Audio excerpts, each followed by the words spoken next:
The city was alive with the morning pulse of ambition. Glass towers reflecting the sun, engines humming, footsteps echoing across the polished marble of a corporate plaza. Among the stream of executives, one little girl stood out, her soft pink dress brushing against her knees as she clutched a small toy in her hand.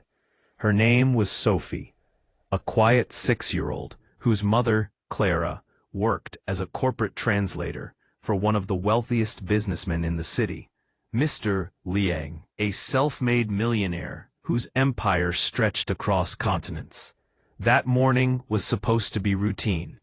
Clara had brought Sophie along because the babysitter canceled, and she promised her daughter it would only be a short stop before heading home. But in a single moment, that ordinary morning twisted into something that would change all their lives forever.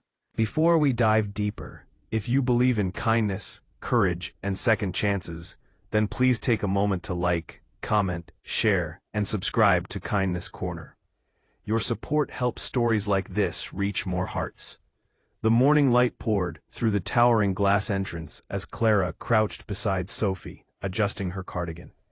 Behind them, 3 uniformed security guards stood by a sleek black car parked near the curb. Mr. Liang had just finished a press meeting and was due to head to another event. Everything looked perfect, too perfect. The air was calm, almost rehearsed.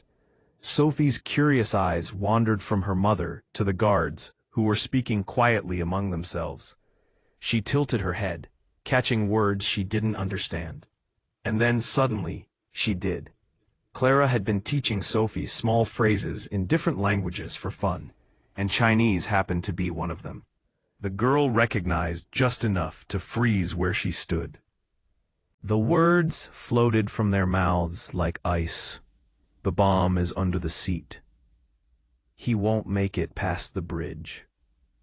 Her tiny fingers tightened around her toy. Her breath caught. She didn't move, but the color drained from her face. Clara noticed her daughter's sudden stiffness and knelt beside her, concern clouding her expression. "Sophie, what's wrong?" she whispered. But the child only stared at the guards, her lips trembling.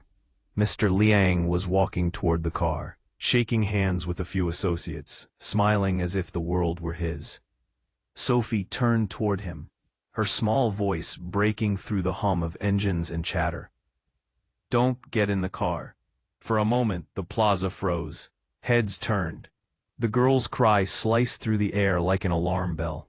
The guards straightened, their eyes flashing panic before one of them reached for his earpiece. Clara's heart stopped. She didn't know why Sophie had shouted, but the terror in her daughter's voice was unmistakable. Mr. Liang hesitated mid-step, confusion and concern blending on his face. Then he saw the girl's trembling hand pointing toward the vehicle. Something in her eyes, that raw, desperate sincerity, made him step back. "Wait," he ordered. In seconds, the security team moved in, scanning the car.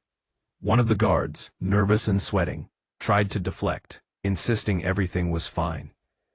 But when another guard opened the back door, the faint ticking noise silenced every sound in the plaza. The next moments blurred. Police alarms, panicked shouting, a rushed evacuation, and then the explosion ripped through the parking area, throwing smoke and debris into the sky. The car had detonated prematurely, sparing everyone who had hesitated to climb inside. Mr. Liang stood there, shaken but alive.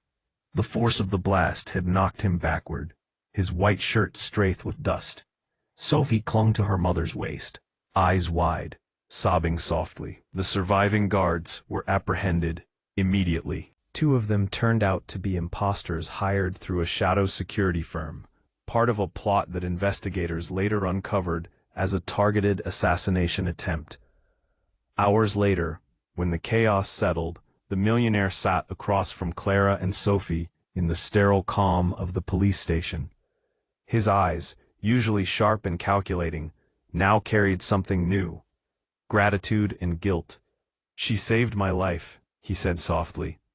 looking at the child, who hid half her face behind her mother's arm. Sophie didn't answer. She just nodded slightly, her eyes red from crying. Mr. Liang exhaled slowly, his voice breaking. I don't think anyone has ever done that for me before. Days turned into weeks. The news made headlines across the country. Millionaire saved by child's warning. But what the cameras didn't capture was how that single act of bravery reshaped the lives of everyone involved. Mr. Liang visited Clara and Sophie often. He learned that Clara had been raising her daughter alone since her husband's passing 2 years earlier. She worked long hours, translating documents and attending corporate meetings just to keep their small apartment. Sophie had learned bits of Chinese from listening to her mother practice at home.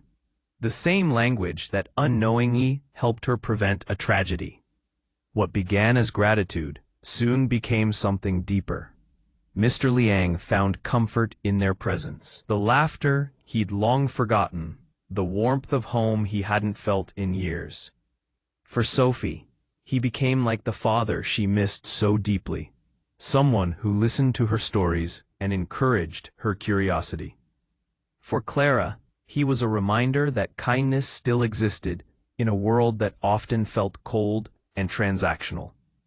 Slowly, he began supporting Clara's work, funding a language education program in Sophie's name to help children from struggling families learn foreign languages so they can be brave, too, he said with a gentle smile.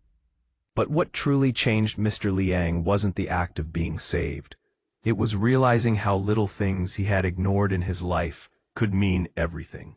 He had spent decades building walls of wealth and power, but it took a child's innocent courage to show him that humanity still mattered more than any empire. Months later, as the three of them stood together on the same plaza where it all happened, the city alive around them, Mr. Liang turned to Sophie and said, "You didn't just save my life. You reminded me what it means to live it." The little girl smiled shyly and looked at her mother, who squeezed her shoulder proudly. The glass building behind them reflected the morning sun, a quiet symbol of new beginnings, not born of money or fame, but of love, courage, and second chances. Before we close this story, if this moment touched your heart, please take a second to like, share, and subscribe to Kindness Corner. Your support helps us bring real, emotional stories of compassion and courage to life. Now, tell us in the comments, what would you have done if you were in Sophie's place that morning? Would you have had the courage to speak up? Sometimes the smallest voices echo the loudest truths. Sophie's bravery reminds us that even in a world full of fear, a child's heart can save not just one life, but many. And for Clara and Mr. Liang, that one act of courage was enough to rewrite the story of their lives. A story of faith, humanity, and the power of doing what's right, no matter how small or scared you feel. Because kindness spoken in any language can save the world.